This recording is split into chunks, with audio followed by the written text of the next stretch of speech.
A very good morning to all of you. Today we are going to continue our experiment number 20. So, in that experiment number 20, your title is to study the human respiratory system. So, experiment number 20 के अंदर हमको studies करना है human respiratory systems की, जो कि हमने already हमारे थ्योरी के अंदर रेस्पिरेटरी चैप्टर के अंदर हमने उसको जो हमारा चैप्टर नंबर 8 था उसके अंदर हमने उसको ऑलरेडी डिस्कस कर चुके हैं. बट हम उसको इन द एक्सपेरिमेंट हम उसको इन शॉर्ट यहाँ पर डिस्कस करेंगे. ओके, तो रेस्पिरेटरी सिस्टम क्या होता है? हमको पता है कि रेस्पिरेटरी सिस्टम मीन्स ये एक केमिकल फिनोमेना होता है जिसके अंदर मीन्स गैसेस का एक्सचेंज होता है. ओके, जिसके अंदर मेनली जो रेस्पिरेटरी सिस्टम्स होता है उसके अंदर 2 लंग्स और ट्रैकियो ब्रोंकियल ट्री इसके अंदर होता है. सो जो एक्चुअल डेफिनेशन है रेस्पिरेटरी सिस्टम की हमारे मीन्स रेस्पिरेशन की, क्योंकि वो क्या होती है? ये मीन्स ऐसी प्रोसेस होती है जिसके अंदर ऑक्सीजन हमारी बॉडी के अंदर आती है एंड जो कार्बन डाइऑक्साइड होती है ये हमारी बॉडी से रिमूव होती है, एक्सपेल होती है. ओके, तो सिंपल लैंग्वेज के अंदर इसको हम रेस्पिरेटरी सिस्टम बोलते हैं. ओके, सो रेस्पिरेटरी सिस्टम के अंदर बहुत सारे ऑर्गन्स इन्वॉल्व होते हैं. ओके, जैसे कि उसके अंदर नोज जो मीन्स ऑर्गन्स होते हैं उसके मेन ऑर्गन्स और एसेसरी ऑर्गन्स होते हैं. सो मेन ऑर्गन्स में कौन से आते हैं? उसके nose and nasal cavity, then फिर फेरिंग्स, लैरिंग्स. तो ये जो भी होते हैं means nose, pharynx and larynx, इसको हम अपर रेस्पिरेटरी ट्रैक हम इसको बोलते हैं, या फिर इसको वॉइस बॉक्स जो लैरिंग्स होता है इसको हम वॉइस बॉक्स भी हम इसको बोलते हैं.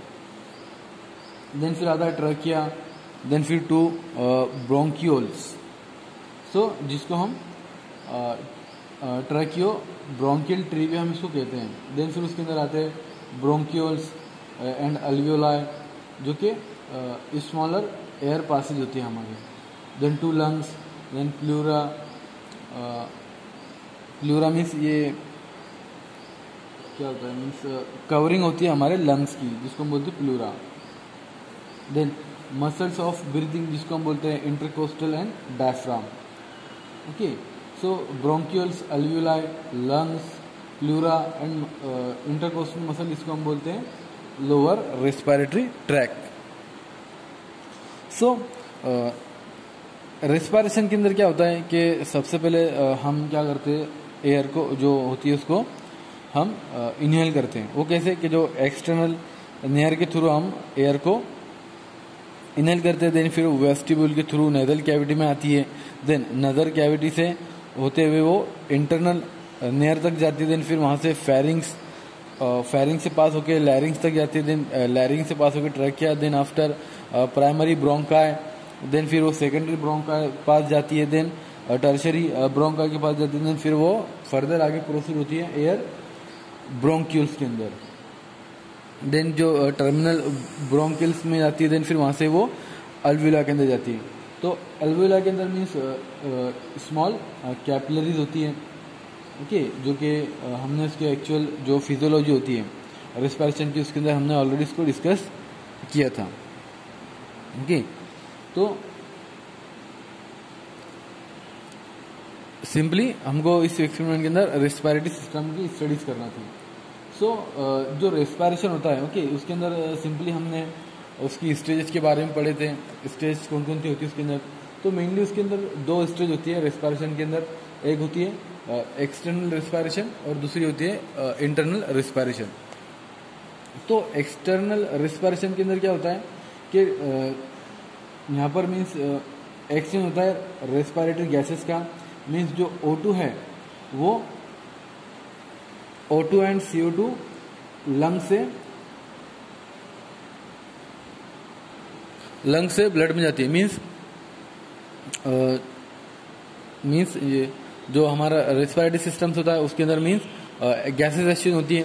तो जो CO2 होती है, जो डीऑक्सीजनेटेड जो ब्लड होता है वहाँ से वो CO2 को एक्सपेल कर देती है, और जो डीऑक्सीजनेटेड ब्लड को वो उसके अंदर ऑक्सीजन को इन्वॉल्व कर दीजिए, उसको वो ऑक्सीजनेटेड ब्लड बना देती है वहाँ पर। ओके, तो ये था एक्सटर्नल रेस्पिरेशन के अंदर ये होता है। ओके, बट इंटरनल रेस्पिरेशन के अंदर क्या होता है कि एक्सचेंज होता है गैस का ब्लड से और टिश्यू के बिटवीन। ओके, इन दोनों के बीच में गैसेस का एक्सचेंज होता है। ओके, तो ब्लड क्या करता है, डायरेक्टली टिश्यू से वो डीऑक्सीजन ब्लड को और वहाँ से डीऑक्सीजन ब्लड को और कार्बन डाइऑक्साइड को वहाँ से डायरेक्टली लेकर वो लंग्स में आता है। देन फिर लंग्स में वो जो CO2 होती है वो एक्सपेल होती है, और वहाँ से ऑक्सीजन उसके अंदर इनहेल होती है। ओके, तो ये सिंपली दो स्टेज होती है रिस्पायरेशन के अंदर, जिसको हम बोलते हैं एक्सटर्नल रिस्पायरेशन, और दूसरी होती है internal respiration. So then next हमने इसके बारे में डिस्कस किया था रिस्पायरेटरी सिस्टम के अंदर, उसके फेजेस के बारे में, फेजेस ऑफ रिस्पायरेशन के अंदर। तो मेनली उसके अंदर 3 फेज होते हैं। एक होता है इंस्पायरेशन, सेकंड होता है एक्सपायरेशन, और जो होता है पॉज। ओके, तो इंस्पायरेशन के अंदर क्या होता है, एयर डायरेक्टली इंटर होती है हमारे लंग्स में एटमॉस्फेयर से। ओके, और ये जो प्रोसेस होती है इसको हम बोलते हैं एक्टिव प्रोसेस, जिसके अंदर एनर्जी की हमको रिक्वायर्ड होती है। और एक्सपायरेशन के अंदर क्या होता है कि जो एयर से हमारे एयर लीज होती है और एक्सपेल आउट होती है हमारे लंग से एटमॉस्फेयर के अंदर। ओके, मीन्स इंस्पायरेशन को हम बोल सकते हैं हम सांस लेने का अमल, और एक्सपायरेशन को सांस छोड़ने का अमल। ओके, तो ये पैसिव प्रोसेस होती है एक्सपायरेशन, जिसको हमको मीन्स ज़्यादा एनर्जी की रिक्वायर्ड नहीं होती। तो ये था means phases of respiration. Then next आता है फिर ऑर्गन्स ऑफ रेस्पिरेटरी सिस्टम, तो जिसके अंदर नोज आती है आपकी, pharynx, larynx, epiglottis, hyoid bone. Okay, जो कि हमको बोलने में मदद करती है। Then thyroid cartilage, cricoid cartilage, clavicle. Okay, then trachea. Okay, then फिर right lungs, left lungs, 2 lungs होते हैं, ब्रोंक्यूल्स भी 2 होते हैं, left and right bronchioles. Okay, 2 bronchi, जो कि फर्दर आगे ब्रोंक्यूल्स के अंदर वो कन्वर्ट हो जाते हैं आगे। Then pleural cavity means pleura, जो कि हमारे लंग्स को कवरिंग करने का काम करती है। ओके, देन फिर उसके अंदर विसल प्लूरा आता है, pleural cavity, inferior vena cava भी यहाँ पर बताया उसने, ऑटा, वर्टेब्रल कॉलम, डायफ्राम, और उसके बीच में आती है इंटरकोस्टल मसल। ओके, तो इंटरकोस्टल मसल जो होती है एंड डायफ्राम, सो ये मीन्स साइमल्टेनियसली मीन्स ये कॉन्ट्रैक्ट करते हैं। ओके, और ये इनलार्ज हो जाते हैं। ओके, मीन्स जो हमारी थोरेसिक कैविटी होती है वो ऑल डायरेक्शंस के अंदर इनलार्ज होती है जब भी हम सांस को लेते हैं। और ये कब होता है, ये इनलार्ज कब होती है, जब हम इंस्पायरेशन करते हैं, मीन्स हम सांस को लेते हैं। ओके, तब ये मीन्स इनलार्ज हो जाती है। ओके, इंटरकोस्टल मसल और डायफ्राम, ये मीन्स रिवर्स प्रोसेस होती है। ओके, मीन्स जब हम एक्सपायरेशन लेते हैं, मीन्स एक्सपायरेशन करते हैं, सांस को छोड़ते हैं। ओके, तो ये रिवर्स हो जाती है। ओके, देन नेक्स्ट आता है फिर आपका physiology of the respiratory system, जिसको हमने ऑलरेडी डिस्कस कर चुके हैं। ओके, सो जो मीन्स नॉर्मल रेस्पिरेटरी जो साइकिल्स होता है हमारी बॉडी के अंदर, ओके, और रेस्पिरेटरी सिस्टम के अंदर वो कितना होता है, 15 टाइम्स होता है वो पर मिनट। ओके, और नॉर्मली जो इज एन एवरेज जो होता है मीन्स नॉर्मल रेस्पिरेटरी टाइम कितना होता है, वो 16 to 18 टाइम्स पर मिनट होता है। Okay, normal respiratory cycle. Okay, तो फिजियोलॉजी के अंदर भी मीन्स वही है, इसके अंदर इंस्पायरेशन, एक्सपायरेशन और पॉज।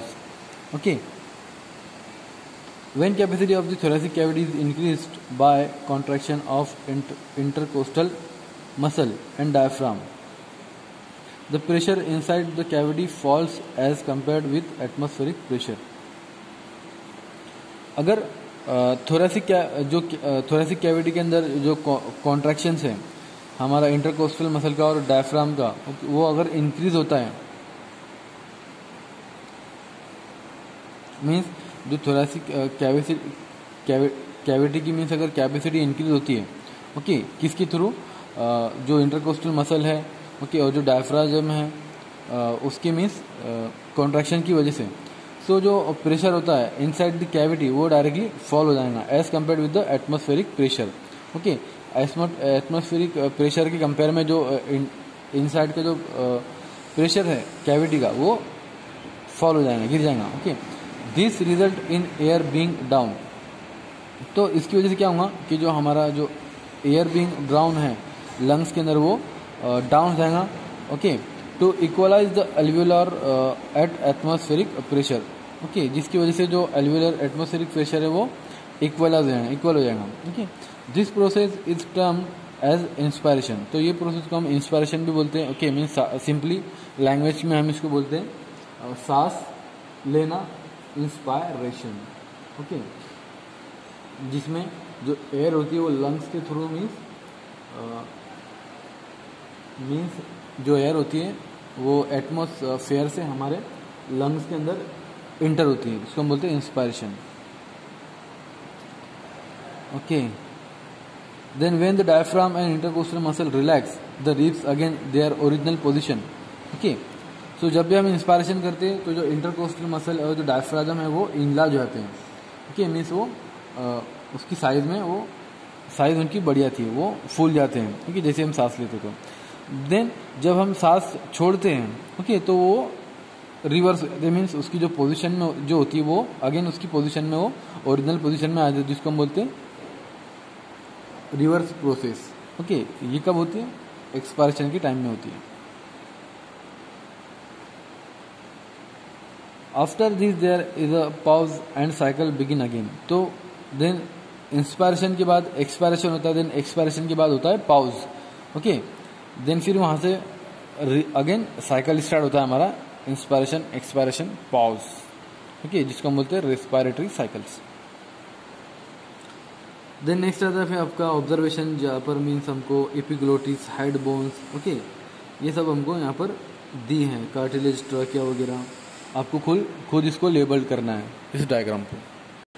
देन नेक्स्ट आता है फिर आपका कंक्लूजन. तो अगर कोई पर्सन्स की जो वॉइस अगर क्लियर है तो उसका मतलब ये होता है कि जो पर्सन्स है वो किसी भी बीमारी से मीन्स या फिर किसी भी अपर रेस्पिरेटरी ट्रैक्ट इन्फेक्शन से वो सफ़र नहीं कर रहा है. ओके, अगर उसकी मीन्स जो रेट ऑफ ब्रीदिंग है पेशेंट्स का वो अगर इंक्रीज होता है, मीन्स फास्ट वो ब्रीदिंग कर रहा है, सांस ले रहा है, ओके, और छोड़ रहा है, तो जो पेशेंट्स है वो किसी न किसी डिसीज से सफ़र कर रहा है, जिसको हम बोलते हैं ट्यूबरक्लोसिस. ओके, इसके अंदर क्या होता है कि जो पेशेंट्स जो ब्रीदिंग जो होता है मीन्स वो ब्रीदिंग टाइम वो इंक्रीज हो जाता है. ओके, जो कि माइकोबैक्टीरियम ट्यूबरक्लोसिस से बैक्टीरिया से होने वाली डिसीज है, जिसको हम ब्रोंकाइटिस, सिलिकोसिस, एस्बेटोसिस, नॉर्मल, सो ये तरह की बीमारी भी हो सकती है. ओके, बट जो नॉर्मल ब्रीदिंग टाइम्स होता है पर्सन का वो कितना होता है 16 to 18 टाइम पर मिनट्स नॉर्मल ब्रीदिंग्स होती है और नॉर्मल रेस्पिरेटरी साइकिल्स होता है हमारा. ओके, तो यहाँ पर जो एक्सपेरिमेंट नंबर 20 था हमारा एंड हुआ. ओके, देन नेक्स्ट आता है फिर हमारा एक्सपेरिमेंट नंबर 21. सो एक्सपेरिमेंट नंबर 21 में हमको स्टडीज करना है ह्यूमन यूरिनरी सिस्टम्स की. ओके, तो ये भी हमारा जो चैप्टर नंबर 9 था उसके अंदर हमने इसको ऑलरेडी डिस्कस कर चुके हैं. ओके, बट हमको अगेन करना है, बट इन शॉर्ट. सो जो यूरिनरी सिस्टम होता है इसको हम बोलते हैं, जो कि हमारा मेन एक्सक्रीटरी सिस्टम होता है, जो कि यूरिन को प्रोड्यूस करने का काम करता है, उसको स्टोर करने का काम करता है, उसको हमारी बॉडी से एलिमिनेट रिमूव करने का वो काम करता है. Okay, so Excretion process of removal of non-nitrogen waste products like urea, uric acid, etc. along with excess water of salt and pigment out of the body is called excretion. So excretion किसको बोलते हैं हम, जिसके अंदर ये सब ऐसी process होती है जिसके अंदर जो वेस्ट मटेरियल होते हैं हमारी बॉडी के वो हमारी बॉडी से एक्सक्रीट होते हैं. ओके. देन जो यूरिनरी सिस्टम्स होता है वो मेनली कंसिस्ट होता है वो पेयर ऑफ किडनी पे, दो किडनीज होती है उसके अंदर, 2 यूरेटर होते हैं, यूरिनरी ब्लैडर होता है और एक यूरेथ्रा होता है. ओके. जैसा कि यहाँ पे 2 पेयर ऑफ किडनी, 2 किडनी होती है, 2 यूरेटर होती है जो कि किडनी से यूरिन्स को यूरिनरी ब्लैडर में पास करने का काम करती है. सिंगल यूरिनरी ब्लैडर होता है, देन यूरेथ्रा होता है. ओके. तो ये ऑर्गन्स होते हैं हमारे यूरिनरी सिस्टम्स के. सो ये जो ऑर्गन्स होते हैं मीन्स 2 पेयर ऑफ किडनी, ये क्या काम करते हैं मीन्स ये यूरिन्स को सिक्रीट करने का, यूरिन को प्रोड्यूस करने का काम करते हैं, मीन्स उसको सिक्रीट करने का वो काम करते हैं किडनी. देन जो 2 पेयर ऑफ यूरेटर जो होती है ये यूरिन्स को ट्रांसपोर्ट करने का काम करती है किडनी से यूरिनरी ब्लैडर के अंदर, जो कि 2 पेयर के अंदर होती है. देन फिर उसके बाद आता है सिंगल यूरिनरी ब्लैडर जो कि यूरिन्स को कलेक्ट करने का काम करता है, स्टोर करने का काम करता है. ओके. तब तक उसको स्टोर रखता है जब तक कि हमको मीन्स उसकी ज़रूरत नहीं होती है. ओके.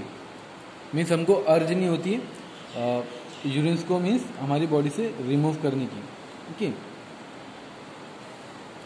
देन नेक्स्ट होता है यूरेथ्रा. ओके. यहाँ पर यूरेथ्रा होता है जो कि यूरिन्स को मीन्स यूरिनरी ब्लैडर से उसको वो एक्सक्रीट करने का काम करता है. ओके. तो यूरिनरी ब्लैडर से जो हमारा यूरिन है वो यूरेथ्रा के थ्रू मीन्स जो एक्सटर्नल इन्वायरमेंट होता है उसके थ्रू वो यूरिन्स पास होता है एक्सटर्नल इन्वायरमेंट के अंदर. ओके. देन नॉर्मल फिजियोलॉजी भी उसकी वही है कि जो यूरिन्स होता है मीन्स किडनी के थ्रू मीन्स किडनी से नेफ्रॉन उसको फिल्टर करते हैं, जो ग्लोमेरुलर फिल्ट्रेशन होता है वहाँ पर. ओके. देन फिर वो यूरिन फिल्टर होने के बाद पेपिलरी डक्ट या फिर रीनल पिरामिड्स के अंदर जाता है. देन वहाँ से फिर वो माइनर कैलिक्स से होते हुए मेजर कैलिक्स में आता है. देन फिर रीनल पेल्विस के अंदर, रीनल पेल्विस से होते हुए फिर वो यूरेटर के थ्रू यूरिनरी ब्लैडर में आता है और वो यूरिनरी ब्लैडर से यूरेथ्रा के थ्रू एक्सटर्नल एनवायरनमेंट के अंदर वो मीन्स वो एक्सक्रीट हो जाता है एज अ वेस्ट प्रोडक्ट. सो इस एक्सपेरिमेंट में हमको मीन्स ज़्यादा मीन्स इतना कुछ स्टडी करने की जो ज़रूरत नहीं है, क्योंकि ऑलरेडी हमने इसको चैप्टर नंबर 9 के अंदर हमने इसको डिस्कस कर चुके हैं. ओके. देन नेक्स्ट आता है फिर आपका कंक्लूजन. ओके. सो जब हमने थ्योरी में स्टडीज़ किए थे तो जो साइज जो होती है नेफ्रोटिक सिस्टम मीन्स जो हमने उसके अंदर उसको डीपली स्टडीज़ किया था. ओके. चैप्टर नंबर 9 के अंदर. सो कंक्लूजन हमारे यहाँ पर क्या आता है, if the change in diameter of the size of the kidney patient suffering from disease. So means अगर हमारी किडनी के मीन्स उसके डायमीटर के अंदर मीन्स उसके साइज के अंदर किसी भी तरह के चेंजेस आते हैं तो वो पेशेंट है वो किसी ना किसी डिसऑर्डर से मीन्स वो सफ़र कर रहा है, जिसको हम बोलते हैं nephritic syndrome, tumours of kidney, फिर उसके बाद hydronephrosis, renal calculus, kidney failure, chronic nephritis, रेफ्रेफिटिस. ओके. इस डिसीज से वो सफ़र कर सकता है. ओके. सो जैसे कि आप देखते होंगे कि जब भी हम जाते हैं सोनोग्राफी वगैरह के लिए, अगर हमको किसी न किसी किडनी रिलेटेड अगर कुछ हमको प्रॉब्लम है तो हम सोनोग्राफी वगैरह कराते हैं, तो उसके अंदर अगर हमको कैलकुलस दिखता है, रीनल कैलकुलस जिसको हम बोलते हैं किडनी स्टोन्स. ओके. सो